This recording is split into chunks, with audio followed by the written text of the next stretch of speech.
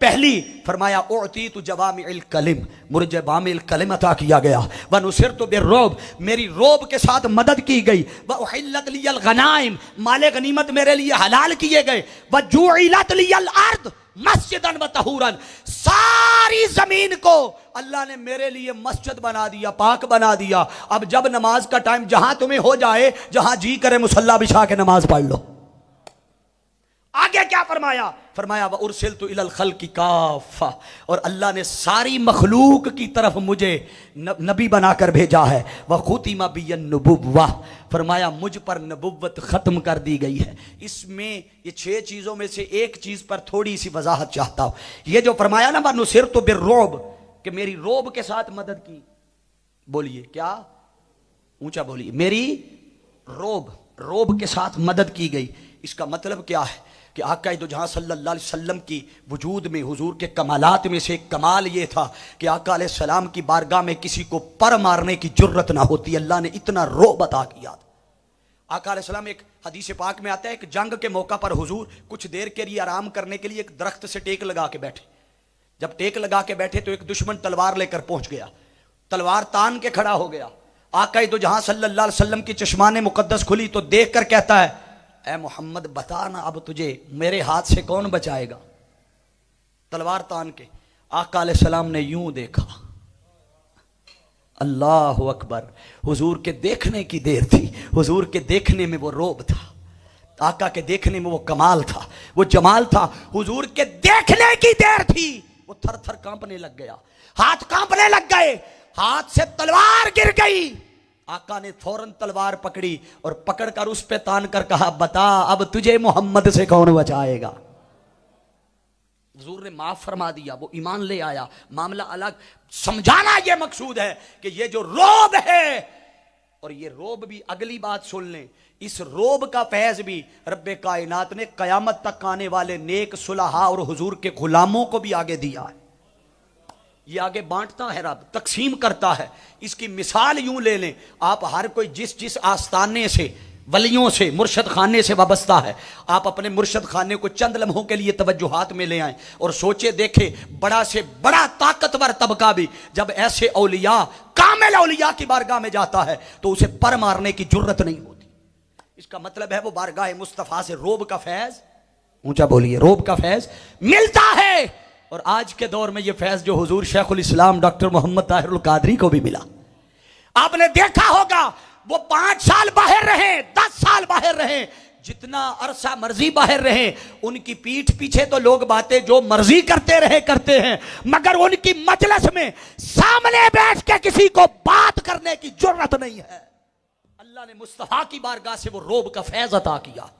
حاضرین عزیز احتشام سنیے، آقا علیہ السلام نے نہ صرف رب نے قرآن میں عقیدہ ختم نبوت کو واضح بیان کیا، نہ صرف مصطفیٰ نے اپنی حدیث کے ذریعے بیان کیا، بلکہ آقا علیہ السلام نے تو جن بدبختوں نے حضور کے بعد یہ فتنہ کا بیج بونا تھا، آقا نے تو ان کی خبر بھی دے دی۔ میں آخری حصے میں داخل ہو رہا ہوں مگر یہ حصہ بڑا اہم ہے۔ آقا نے فرمایا ان ثعبان رضی اللہ تعالیٰ قال رسول اللہ صلی اللہ علیہ وسلم سیکون فی 30 کذابون کلہم یزعم انہ نبی وانا خاتم النبیین لا نبی بعدی۔ حضور نے فرمایا سن لو، میرے بعد 30 کذاب پیدا ہوں گے۔ بولیے میرے بعد، سب بولیے ذرا، میرے بعد 30۔ حضور نے خبر دے دی، اب حضور کا فرمان معاذ اللہ جھوٹا تو ہو نہیں سکتا۔ توجہ، اب حاضرین عزیز احتشام، ہم نے تو صرف نوجوانوں نے قادیانی کا نام سنا ہے نا، کہ یا مسیلمہ کذاب جو ابتدائی دور میں آیا تھا اس کا نام سنا ہوگا، یا اس دور کے فتنے کا نام سنا ہوگا۔ میں تیزی سے کچھ فتنے جو آئے ہیں ان کا نام گنوانے لگا ہوں۔ پہلا فتنہ جس نے عقیدہ ختم نبوت پہ حملہ کیا اس کا نام مسیلمہ کذاب تھا، پھر اسود انسی تھا، پھر حارث بن سعید کذاب تھا، پھر 119 ہجری میں مغیرہ بن سعید اجلی تھا، پھر ابو منصور اجلی تھا، پھر بہا فرید نیشہ پوری تھا، 135 ہجری میں ملعون اسحاق اخرس تھا، پھر استاد سیس خراسانی تھا، پھر یابق بن عبداللہ 222 ہجری، علی بن محمد خارجی یہ 270 ہجری، پھر ابو سعید حسن بن بہرام 301 ہجری، علی بن فضل بن یمنی